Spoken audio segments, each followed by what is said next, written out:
안녕하세요 여러분, 세무깡입니다.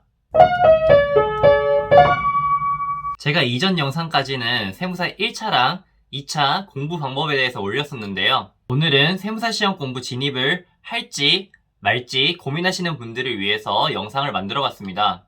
세무사가 어떤 직업이고 어떤 일을 하는지까지 말씀드리면 영상이 너무 길어질 것 같기 때문에 해당 내용이 궁금하신 분들은 제 영상 잠깐 멈추시고 다른 세무사 유튜버 분들이 올리신 걸 보셨으면 좋겠고요. 오늘 저는 오로지 공부 관련해서만 이야기를 해보려고 합니다. 제가 댓글이나 오픈카톡 연락 온 거 보면 공부 시작에 대한 두려움을 갖고 계신 분들이 상당히 많았습니다. 아무래도 이게 단기간에 합격할 수 있는 시험이 아니고 합격에 대한 불확실성도 너무나도 크기 때문에 고민이 되시는 게 당연합니다. 이 영상을 보시는 분들은 조금은 진지한 마음으로 세무사 공부 진입을 고민하시는 분들일 테니 저도 성심성의껏 말씀드려 보겠습니다.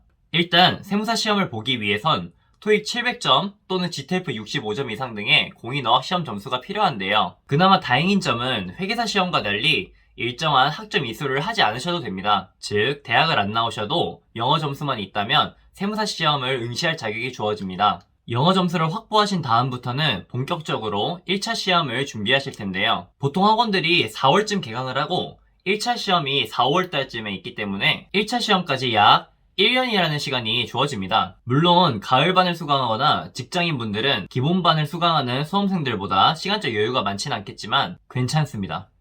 열심히만 하신다면 합격에는 큰 지장이 없을 겁니다. 1차 시험은 총 4과목으로 회계학개론, 세법학개론, 재정학, 선택법으로 구성되어 있는데요. 구체적인 공부 방법은 제 이전 영상들에서 가이드라인을 잡아드렸으니 공부를 시작하게 된다면 제 이전 영상들을 참고해주시면 감사하겠습니다. 1차 시험에 합격하게 되면 합격한 그 해에 바로 2차 시험을 볼 수가 있는데요. 이걸 동차라고 부릅니다.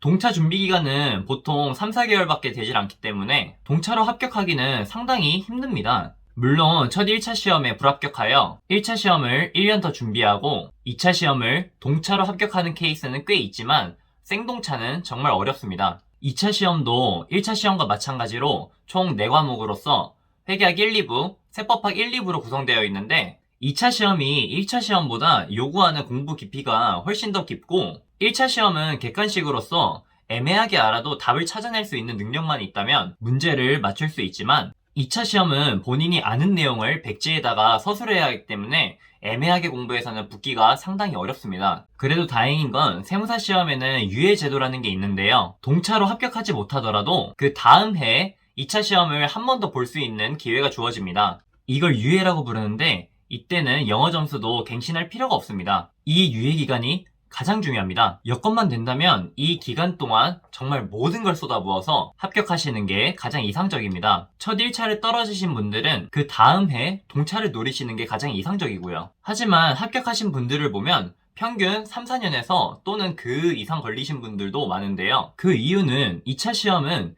1차 시험을 합격한 7, 8명 중에서 1명만 합격할 수 있는 시험이기 때문에 다 같이 열심히 했어도 대부분이 떨어질 수밖에 없는 구조입니다. 이건 세무사 시험뿐만 아니라 회계사나 노무사 시험 같이 전문 자격증 시험들은 다 그렇습니다. 제가 드리고 싶은 말씀은 일단 이 공부를 시작하면 최소 2, 3년은 공부에만 매진을 해야 하기 때문에 그럴 자신 없는 분들은 시작 자체를 하시면 안 됩니다. 일단 공부를 시작하게 되면 머릿속에 오로지 세무사 합격만 있어야 돼요. 이 사실을 세무사 공부 진입하려는 분들 대부분이 알고 있기 때문에 공부를 시작할지 말지 고민하시는 분들이 많습니다. 댓글이나 오픈카톡으로 저한테 연락 주신 분들도 많았는데요. 대부분이 대학생들이었습니다. 세무사 공부에 진지한 대학생분들은 휴학을 두려워하지 마세요. 이 공부를 시작하면 복학 걱정이 많을 텐데 복학 걱정은 크게 안 하셔도 됩니다. 보통 2차 시험이 8, 9월 달에 있는데 합격자 발표가 3달이나 걸려요. 우리는 2차 시험을 보자마자 합격자 발표를 기다리면서 바로 복학을 하시면 됩니다. 동차로 합격하면 몹시 땡큐. 설령 떨어지더라도 한 학기는 다녔으니 다시 휴학을 한 다음에 유예 공부를 시작하시면 됩니다. 그럼 너무 위험한 거 아니야?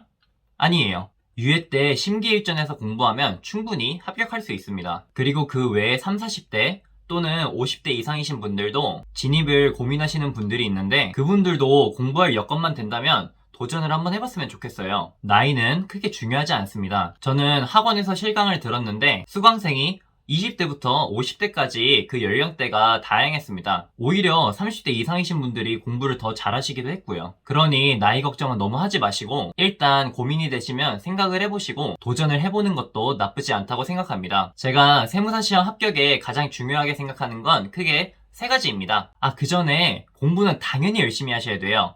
공부 열심히 하는 건 기본 전제입니다. 첫 번째, 절실함입니다. 물론 똑똑하신 분들은 절실함이 없어도 붙긴 하더라고요. 근데 우린 그렇지 않잖아요. 우리 같은 일반인들이 합격하기 위해선 반드시 절실해야 합니다. 둘째, 환경입니다. 공부할 수 있는 환경이 주어진 것만큼 행운이 없는 것 같아요. 공부를 해보고 싶어도 도저히 여건이 안 돼서 도전조차 못하시는 분들이 있습니다. 그렇다고 직장인분들이 환경이 안 좋다는 소리는 아니에요. 물론 전업수험생들보다는 준비기간이 길 수밖에 없지만 직장인분들도 본인이 공부할 수 있는 환경을 잘 만든다면 충분히 합격하실 수 있습니다. 마지막 세 번째, 충분한 휴식입니다. 처음부터 열정이 가득해서 밤새서 공부하거나 무리해서 공부해서는 안 됩니다. 이 공부는 마라톤이에요. 초반에 페이스 조절을 잘해야 시험 보기 직전에 막판 스퍼트를 올릴 수가 있습니다. 공부 도중 충분한 휴식과 충분한 수면도 중요하니 이 점 잊지 않으셨으면 좋겠습니다. 제 영상 컨텐츠가 세무사 시험 관련이기 때문에 세무사 시험의 편중해서 말씀드리긴 했지만 모든 시험이 다 똑같습니다. 본인이 얼마나 진지한 마음으로 공부에 임하는지가 굉장히 중요하고 아까 말씀드렸다시피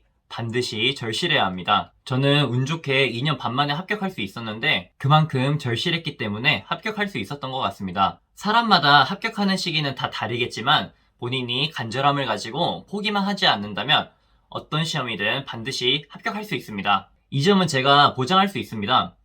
그러니 너무 쫄지 마세요. 세상에 불가능한 시험은 없습니다. 다들 화이팅! 오늘도 시청해주셔서 너무 감사합니다. 그럼 안녕!